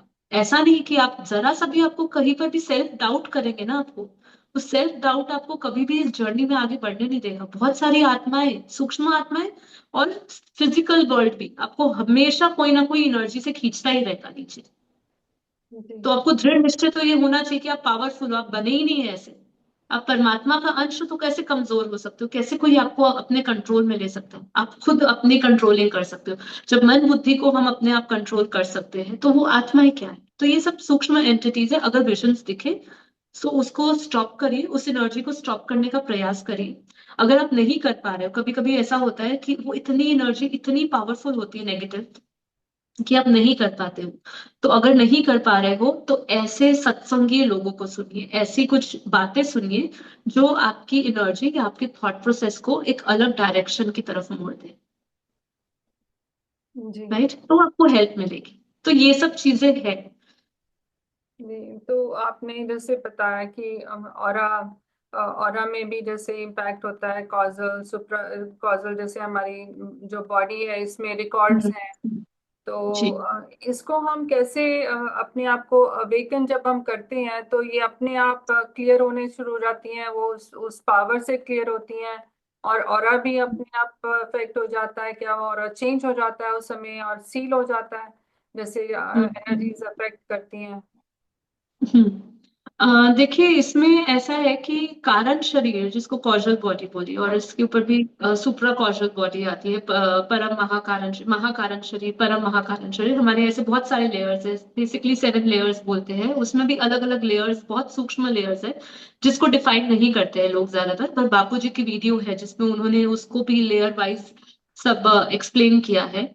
तो यहाँ पे ऐसा आता है कि कारण शरीर को इजीली उसमें से मेमोरीज को डिलीट करना बहुत इजी नहीं है। मतलब वो आपके उसके लिए आपको आत्मस्थिति का एक निरंतर अभ्यास चाहिए, मतलब सेल्फ अवेकनिंग का, सेल्फ रियलाइजेशन का एक कंसिस्टेंटली आपको उसकी तरफ आपका प्रैक्टिस चाहिए और उसका रियलाइजेशन भी चाहिए। और दूसरा ये कि कारण शरीर को चार्ज करना, मतलब अपनी उसके अंदर मेमोरीज को डिलीट करना और उसके अंदर परम प्रकाश या परम शक्तियों को परमात्मा से लेना, ये जरूरी है। जब तक हम परमात्मा, अपने अपने सुप्रीम क्रिएटर से कनेक्ट नहीं होते हैं, जिसका जो क्रिएटर है, जिसको जो मास्टर्स मानते हैं, जो क्रिएटर मान रहे हैं, क्योंकि यहाँ पे बहुत सारी आत्माएं हैं, ये सबके अलग अलग क्रिएटर्स भी हैं। इसके बारे में आप लाइफ आफ्टर डेथ और बापूजी की लाइफ इन मल्टीवर्स बुक पढ़ेंगे जो बापूजी ने पब्लिश करवाई थी, हिंदी इंग्लिश बहुत सारी लैंग्वेजेस में अवेलेबल है। उसमें आप समझेंगे पूरी सोल जर्नी को तो पता चलेगा बहुत सारे क्रिएटर्स भी है। तो जिसका जो भी एंड क्रिएटर है, जो भी उससे वो पावर लेगा, तो उसको मदद मिलेगी उसके कारण शरीर को, जिसको कौशल बॉडी का, उसमें प्रकाश या उसकी पुरानी मेमोरीज को वो डिलीट कर सकेगा। ठीक है। वो जब डिलीट होगी तब धीरे धीरे आत्मा ये कर्म बंधनों से मुक्त होगी। अदरवाइज कर्म बंधन से, ये इस ट्रैप से छूटना पॉसिबल नहीं है। सूक्ष्म लेवल पे नहीं, हमें कारण शरीर के लेवल पे ये एनर्जी को चेंज करना जरूरी है। और इसको जैसे आपने कहा ऑरा, हमारा ऑरा तो बदलता रहता है। ऑरा तो हमारा एक बाहरी शरीर के बाहरी जो हमारा इलेक्ट्रोमैग्नेटिक फील्ड है, एक एनर्जी है जो हम कैरी करते हैं। और जो कारण शरीर है वो हमारे भीतर है, मतलब स्थूल जो हम देख रहे हैं, अंदर एक सूक्ष्म सटल बॉडी देख रहे हैं, उसके अंदर एक कॉजल बॉडी देख रहे हैं। जो ऑरा है वो बाहर की एंटिटी में, हमारा जो बाहर का जो ऑरा है, ऐसे आत्मा का भी ऑरा होता है, आत्मा की भी एनर्जी होती है, एक बॉडी की भी एनर्जी होती है। ये ऑरा तो आपके पल पल बदलते हैं आपके थॉट प्रोसेस से। ठीक है। अब कॉजल बॉडी में, कारण शरीर में जो जो चीजें पड़ी हुई है, वो जैसे जैसे आपका थॉट प्रोसेस उसके कारण जो चेंज होता रहेगा, उसके कारण आपका ऑरा भी बदलता रहेगा। तो ऑरा को सील करना है, ऑरा को एक इंटैक्ट एनर्जी से आपको भरे रखना है, तो उसके लिए आप जब ज्ञान सुनते हो और फिर जब योग प्रॉपरली सीख जाते हो, मेडिटेशन सीख जाते हो, तब आप उसको सील या लॉक कर सकते हो। कई लोग इसको कोई अलग अलग मंत्र द्वारा, कोई अलग अलग सिंबल्स द्वारा, मैंने देखा है। ये प्रैक्टिस तो हम नहीं करते हैं, कि एक ऐसे सिंबल्स बनाते हैं, स्पेशली प्राणिक हीलर्स, रेकी हीलर्स, ये सब एक सिंबल बनाते हैं जिससे ऑरा सील करते हैं, ऑरा लॉक करते हैं। बेसिकली ये अपने आप को, मैं जब ऑरा सील करती हूँ तो मैं एक यूजुअली एक विजुअलाइज करती हूँ कि मुझे एक परमात्मा की शक्ति आ रही है, डिवाइन एनर्जी आ रही है। वो डिवाइन एनर्जी मेरे पूरे सेल्यूलर मॉलिक्यूलर लेवल पे, मेरे भौतिक शरीर फिजिकल बॉडी के लेवल पे, सूक्ष्म लेवल पे, सटल सटल बॉडी पे, कॉजल बॉडी पे, कारण शरीर, महाकारण शरीर, सभी जगह पे वो प्रकाश जो परमात्मा का आ रहा है, बिना परमात्मा से तो जुड़कर नहीं वो शक्ति मिल सकती। अ, वो शक्ति मिलकर फिर मेरा एक ऑरा क्रिएट हो रहा है, मेरी एक एनर्जी में वो विजुअलाइज करती हूँ, then I feel it. Because meditation तीन प्रोसेस में ज्यादातर होता है। एक, आप उस थॉट प्रोसेस को क्रिएट करते हो, then you visualise and then you feel the energy. तो मैं इन तीनों प्रोसेस को जब साथ में करती हूँ, आई पर्टिकुलरली फील कि मेरी एक एनर्जी, मेरा एक ऑरा सील हो चुका है, मैं लॉक हो चुकी है मेरी एनर्जी, मुझे परमात्मा की शक्ति का एक गोला मिला हुआ है, मेरे आसपास एक प्रकाश का गोला। तो इसके अलग अलग लोग अलग अलग चीजों द्वारा करते हैं, बट यही बेस्ट तरीका है कि आप अपना ऑरा लॉक करने के लिए कुछ देर के लिए स्टॉप हो, और जो भी कर रहे हो, आपको लग रहा है कि आपकी एनर्जी ड्रेन हो रही है, परमात्मा से जुड़े, अपने क्रिएटर से जुड़े, उनसे शक्ति लीजिए, उनसे प्रार्थना करिए। हम्म। प्रार्थना एक तरीका है, पर वही ज्ञान द्वारा प्रार्थना करोगे कि मुझे पता है मेरा क्रिएटर कहाँ रहता है और मुझे कहाँ से पावर लेनी है, उससे जुड़ के हम पावर लेंगे, एंड देन इट वर्क्स। उनसे हम बोलते हैं, रिक्वेस्ट करते हैं कि हमें परमपिता परमात्मा शक्ति दे, मेरा ऑरा को पॉजिटिव बनाए रखे, और फिर हम उस सकारात्मक ऊर्जा से बने रहे, उसके लिए हमें पुरुषार्थ करते रहना पड़ेगा। बिल्कुल बिल्कुल। आपका एक वो वेद ज्ञान का कोर्स भी है, उसमें उससे मतलब वो कब शुरू करना चाहिए किसी को, मतलब जैसे आपसे जुड़। देखिए, हमने जिस तरीके से बेहद ज्ञान को डिजाइन किया है, बापूजी ने डिजाइन करवाया है, वो 10 दिन का ज्ञान कोर्स है, 10 घंटे का कह सकते हैं, रोज का 1 घंटे का एपिसोड है। वैसे तो हम यूजुअली जो थोड़ा सा ऑलरेडी अलग अलग स्पिरिचुअल ऑर्गेनाइजेशंस में से होकर आते हैं, एक आत्मा के कॉन्सेप्ट को जानते हैं, चाहे उसको प्रैक्टिस नहीं कर पा रहे, ऐसे कई लोग उसको तो डेफिनेटली शुरू कर सकते हैं। लेकिन कोई भक्ति में है और उसको अचानक से बापूजी का ज्ञान मिला, लेकिन उसको ऐसा लग रहा है कि ये ज्ञान बहुत अलग है, मैं इससे रिलेट कर पा रहा हूँ, चाहे वो किसी भी ऑर्गेनाइजेशन से नहीं जुड़ा है, वो प्योर प्योर भक्ति मार्ग में है, तो भी वो सुन सकता है। क्योंकि हमने अपने बेहद ज्ञान 10 दिन के कोर्स को इस तरीके से डिजाइन किया है, जिसमें पहला ही सब्जेक्ट आत्मा, हु एम आई, जो बेसिक कॉन्सेप्ट है, जिसके बारे में हमेशा हर ऑर्गेनाइजेशन में बात करते हैं, उसको हमने बेहद ज्ञान से भी समझा है। कि जैसे हम कह रहे हैं, बहुत सारी आत्माएं आई है और सबकी यात्रा अलग है, उस यात्रा को भी हमने उसमें डिफाइन किया है। फिर सेकंड हमारा जो डे 2 आता है, उसमें हमने कर्म बंधन, कार्मिक कनेक्शंस को समझाने का प्रयास किया, which is again a basic foundation, but उसको हमने थोड़ा सा, जैसे कहते हैं ना, मसाला डालते हैं, तड़का लगाते हैं सब्जी को, तो हम वैसे ही हमने उसमें बेहद ज्ञान का तड़का लगाया कि बापूजी उसको क्या समझाते हैं, उस उन सब कार्मिक थ्योरीज को किस तरीके से और गहराई से समझाते हैं।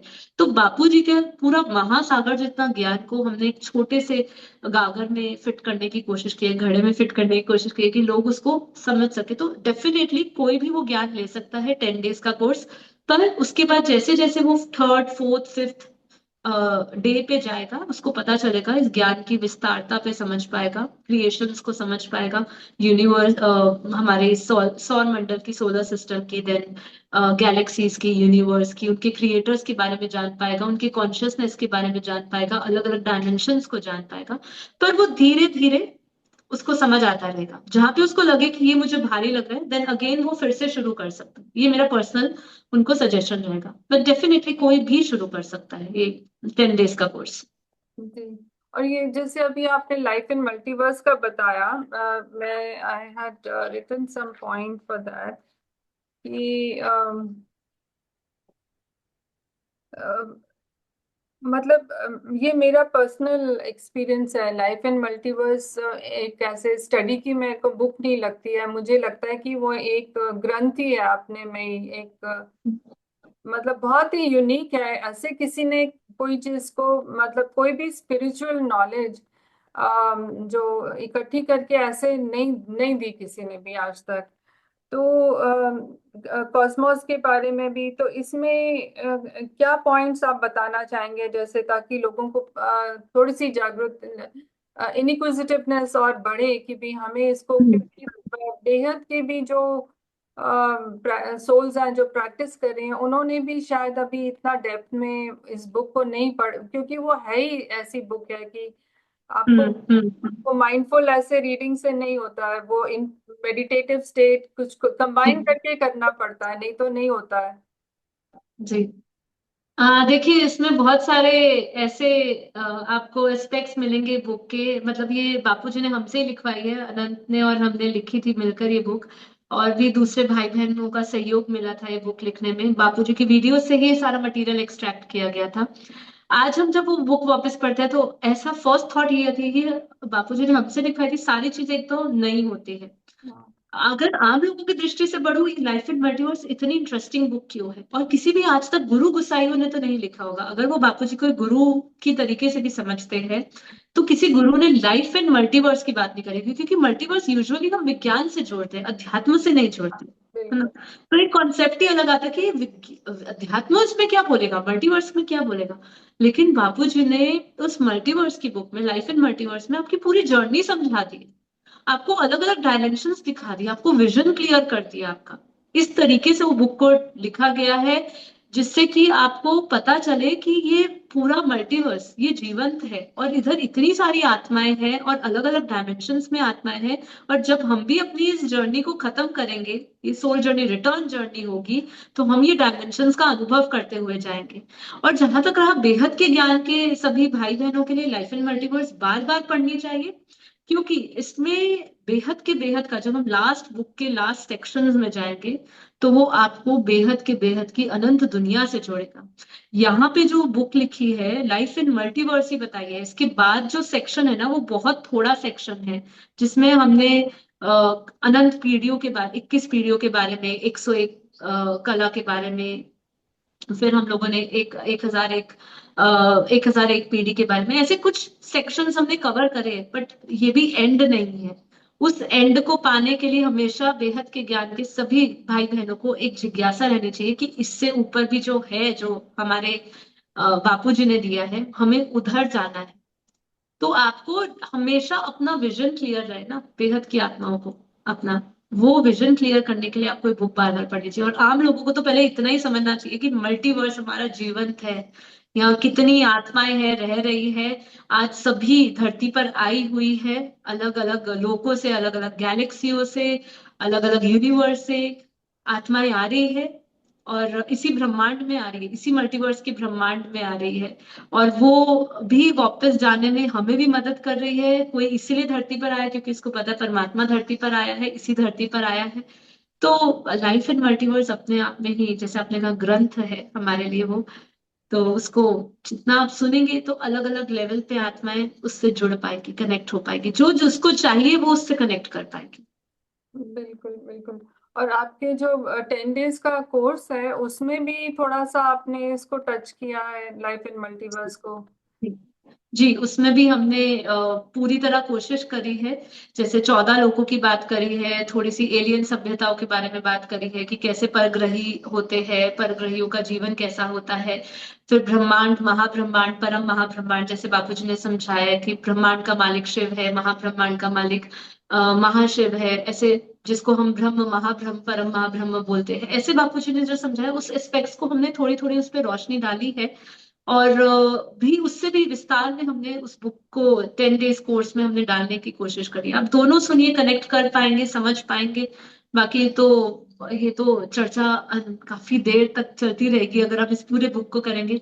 और हम लोगों ने सोचा भी है कि मैं अपने लाइव मेडिटेशन सीरीज एक निकालूंगी, जिसमें 10 डेज के कोर्स के बाद अब हम लाइफ इन मल्टीवर्स सीरीज को भी हम लेकर आएंगे और एक एक चैप्टर को थोड़ा और डिटेल में समझने की कोशिश करेंगे। वो बहुत ही बढ़िया रहेगा, क्योंकि उसमें बहुत क्लैरिटी आ जाएगी, और जैसे आप समझाएंगे, आप थोड़ा मेडिटेशन के साथ में भी लिंक करते हैं, तो बड़ा फ्लो बहुत अच्छा रहता है। और जी। हम लोग फिक्स कर सकते हैं, अपने माइंड को फोकस कर सकते हैं। जी दैट जी। इज। तो बापूजी ने सोल कॉन्शियस को प्रभावित करने वाली कार्मिक एनर्जीज के लेयर्स के जटिल स्वरूप के बारे में बहुत कुछ समझाया है। आपने भी जैसे बताया कि वो 7 लेयर्स के बारे में भी उन्होंने बताया है, राइट? तो आप बता सकते हो कि इसको मतलब जैसे ये लेयर्स बनती हैं, कैसे बनती हैं? सिर्फ कार्मिक एनर्जी और थॉट प्रोसेस से बनती हैं या कुछ और भी चीजें अफेक्ट करती हैं इनको? देखिए वैसे तो हमारा जो क्रिएशन का प्रोसेस है वही संकल्प पे ही शुरू हुआ है ना। संकल्पों से सृष्टि की रचना हुई है, राइट। तो कहीं ना कहीं सूक्ष्म सोच, जो सूक्ष्म विचार है उसी के कारण, और जो स्थूल में हम जो कर्म कर रहे हैं उसके कारण ये सब आवरण आते रहते हैं, है ना। तो इसका कारण खाली पर हम ये समझते हैं कि हमारा फिजिकल कर्म करने का जो प्रोसेस रहता है हम सिर्फ इसी के कारण बन रहे हैं, नहीं, हमारे विचारों से भी बन रहे हैं।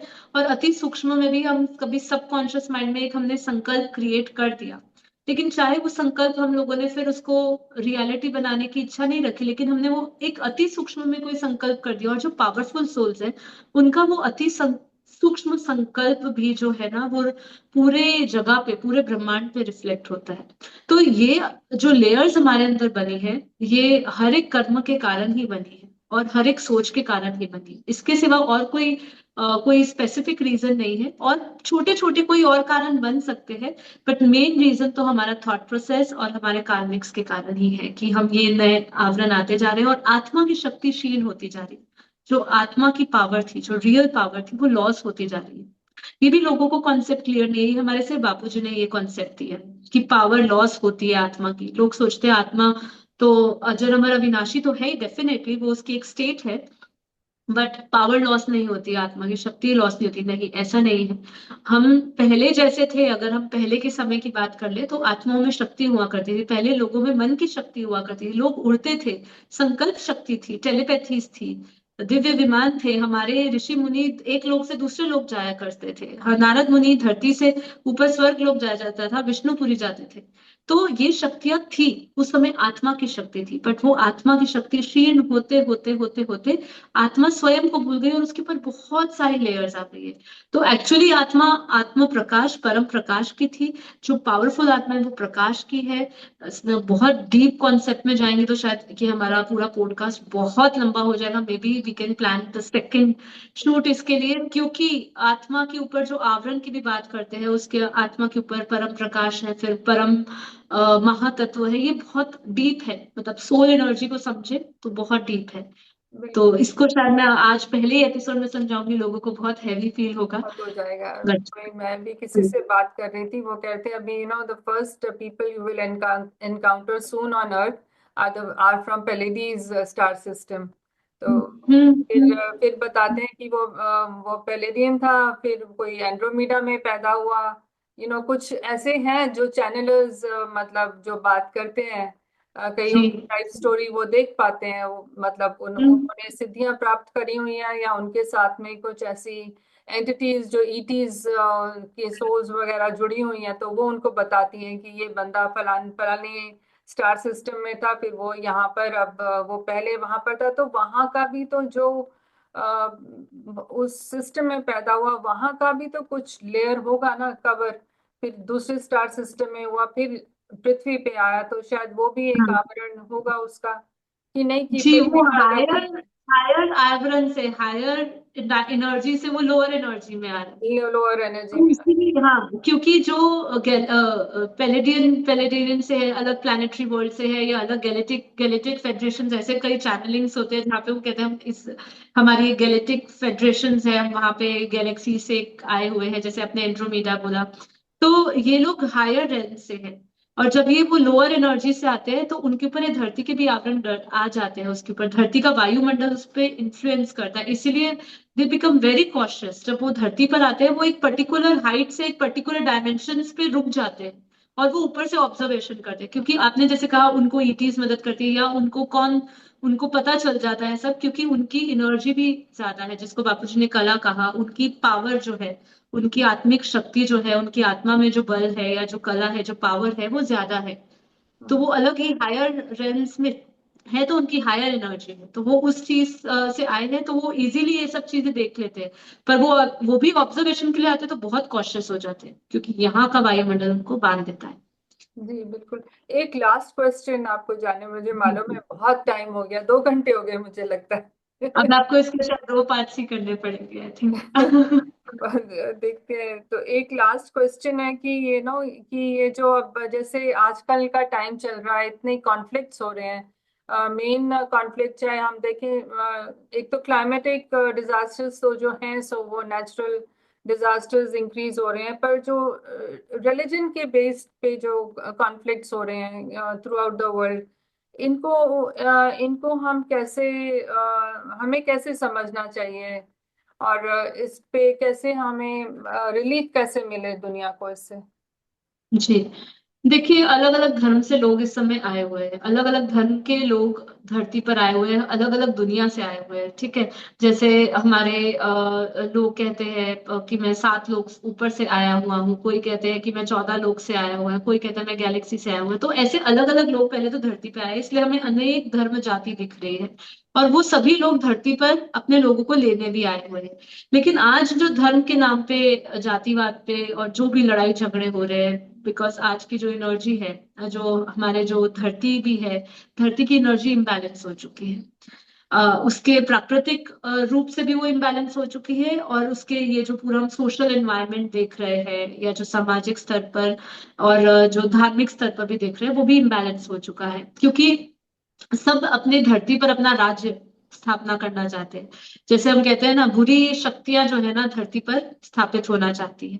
इसलिए सूक्ष्म आत्माएं ऊपर से, उन्हीं उन्हीं के लोग जो ऊपर से धरती पर आए हुए हैं अलग अलग धर्म के, वो भी उस पे अपना साम्राज्य बनाने के लिए अपनी अपनी शक्तियों का इस्तेमाल करते हैं। अब ये तो बहुत ही डीप, इसको समझने के लिए हम अगर जाए तो बहुत अगला और हम 10-15 मिनट ले सकते हैं कि ये कैसे इतना डीप है। बट इसका रिलीफ क्या है, ये सबसे पहले हमें बापू जी ने सिखाया कि देखिए, अभी यहाँ पे पूरी धरती पर हमें परम शांति के वाइब्रेशंस को फैलाना होगा। परम शांति के वाइब्रेशंस जो है ना, वो आत्मिक शक्ति है, वो किसी धर्म जाति से या किसी धर्म से नहीं जुड़ी हुई है। वो किसी एक पर्टिकुलर लोगों के संप्रदायों से नहीं जुड़ी हुई है, वो एक पर्टिकुलर भावनाओं से नहीं जुड़ी हुई है। सब अपने अपने तरीके से भगवान को, किसी ने नूर कहा, किसी ने उसको लाइट कहा, किसी ने उसको ब्रह्म कहा, किसी ने कुछ कहा, किसी ने उसको द्वैत में देखा, किसी ने उसको अद्वैत रूप में देखा, मतलब किसी ने उसको सगुण रूप में, किसी ने उसको निर्गुण रूप में देखा। लेकिन वो परमात्मा है। अब वो परमात्मा ने उसकी जो शक्तियां, जो उस लोक की जो शक्तियां, वही परम शांति है। वही धाम जो उच्च से उच्च धाम है, उसकी शक्ति परम शांति है। अब परम शांति की वाइब्रेशन सभी को फैलाने होंगे। बापू जी ने कहा कि अगर हम चाहते हैं कि धर्म युद्ध ना हो, धरती पर प्रकृति के प्रकोप ना हो, ये सब चीजों से बचना है, तो एक उपाय यही है कि सभी परम शांति के वाइब्रेशंस को धारण करें। सब परम शांति, विश्व शांति के लिए परम शांति बोले। तो इसके लिए आपको बापू जी ने हमें एक मंत्र भी दिया है कि बेहद के बेहद की परम परम परम महाशांति है, महाशांति है, महाशांति है। क्योंकि पहले ना विश्व शांतियों के लिए यज्ञ किए जाते थे। अब वो यज्ञ सब कुछ रहे नहीं है। पहले किया जाता था, पहले ऐसे प्रयोजना की जाती थी, लेकिन अब तो इतना डाइवर्सिटी हो चुकी है कि लोग नहीं समझेंगे। लेकिन जो आत्माएं, जो इस कॉन्शियसनेस से जुड़ चुकी हैं, है ना, वो एटलीस्ट आत्माएं अगर परम शांति के वाइब्रेशंस मिलाए, तो वो इस नेगेटिव वाइब्रेशंस में, और जो हम डाइवर्सिटी देख रहे हैं, जो युद्ध का माहौल देख रहे हैं, धर्मों की लड़ाई देख रहे हैं, प्रकृति का प्रकोप देख रहे हैं, इससे हम बच सकेंगे। बट हमारे पास बहुत कम समय है, लिमिट है हमारे पास भी इसमें। हम ये नहीं सोच सकते कि हम ये करते रहे, हम 6-7 साल 10 साल गुजार देंगे, नहीं। अभी जो है ये समय बहुत ही इम्पोर्टेंट है। अगर हमने एक दो आने वाले वर्ष में हमने ये कुछ नहीं किया, और आत्माएं जागृत नहीं हुई, और आत्माओं ने परम शांति के वाइब्रेशंस नहीं फैलाए, तो नेगेटिव आत्माओं का इतना प्रभाव हो जाएगा। तो फिर जो अच्छी आत्माएं हैं वो अपना रास्ता, जैसे जैसे भी, क्योंकि शरीर तो नाशवान है, शरीर तो मिटने वाला है, लेकिन आत्मा अपनी यात्रा करती रहती है। तो वो जब आत्माएं शरीर छोड़ेंगी, तो जो हायर सोल्स होंगी, वो हायर, जो अपने हायर रेंज में चली जाएंगी, ऊपर के लोकों में चली जाएगी, या अपने परम धाम, या उससे ऊपर ब्रह्मांड, यूनिवर्स, गैलेक्सी, जहां से भी है ये चले जाएगी। और जो कमजोर आत्मा है वो यहाँ पे धरती पे मर जाएगी, मतलब जो वो उनका अस्तित्व खत्म हो जाएगा, क्योंकि ये पूरा ब्रह्मांड, पूरा मल्टीवर्स को वाइंड अप कर दिया जाएगा। तो चॉइस हमारे पास है, आपके पास, मेरे पास, और जितने भी व्यूअर सुन रहे हैं सब आपके पास है, कि आप विश्व शांति के लिए वो यज्ञ करने के लिए तैयार हैं। जो यज्ञ की आहुतियां दिया करती थी, आज हमें सिर्फ वो संकल्पों में हमने वो यज्ञ में आहुतियां डालनी है, परम पीस के लिए, सुप्रीम पीस के लिए, परम शांति के लिए। वो वाइब्रेशंस हमें दुनिया को देने हैं। हम देंगे वाइब्रेशंस तो कहीं ना कहीं उसका प्रभाव आएगा, बट हमें कलेक्टिवली करना होगा। इंडिविजुअल लेवल पे तो करिए ही करिए, सभी को करना है, क्योंकि आप पहले चेंज होंगे। इसलिए बापूजी ने हमें स्व परिवर्तन से विश्व परिवर्तन का कॉन्सेप्ट बताया, कि हम जब खुद बदलेंगे पूरी दुनिया को हम बदल सकते हैं। तो ये एक पॉजिटिव सोच है, एक पॉजिटिव लक्ष्य की तरफ हम बढ़ रहे हैं। इसका रिजल्ट क्या आता है वो हमें अभी पता नहीं है, लेकिन हम पुरुषार्थ करते रहेंगे, क्योंकि हमें क्लियर है कि हमें क्या करना है। और अगर ये चीजों को नहीं परिवर्तन किया जा सकता है, अगर 1%, क्योंकि नेगेटिव एंटिटीज बहुत बढ़ चुकी है, बहुत विस्तार हो चुका है, अगर वो नहीं होता है, तो आत्माएं जो पॉजिटिव सोल्स है, जो अवेकेंड सोल्स है, वो तो अपने हायर रेल्स में चली ही जाएंगी। वो इस धरती पर नहीं रुकेगी। जी। थैंक यू सो मच, आपने इतना मतलब बेहद का धन्यवाद पहले तो। That is one one thing that I can say, आपने इतनी अच्छी से समझाया। तो हो सकता है कभी नेक्स्ट टाइम आपसे जब बात होगी तो आगे और चीज़ों के ऊपर थोड़ा सा डिटेल में बात करेंगे। ये 7 लेयर्स कैसे क्रिएट होती हैं, क्या मतलब थोड़ा सा डिटेल में, और लाइफ इन मल्टीवर्स के बारे में एक अलग एपिसोड रखेंगे, ताकि जी इन्वोक करे इन लोगों को, मतलब वो हो कि भी उत्सुकता जिसको बोलते हैं, कि एंथुजियाज्म हो कि भी हम पढ़ें इसको, देखें इसमें है क्या। तो उसके जी। बारे में जरूर बात करेंगे। But thank you so much, lovely thank you talking so to you. Thank you so much, thank you so much for inviting me. Thank you. Lovely. जी। परम शांति। परम शांति।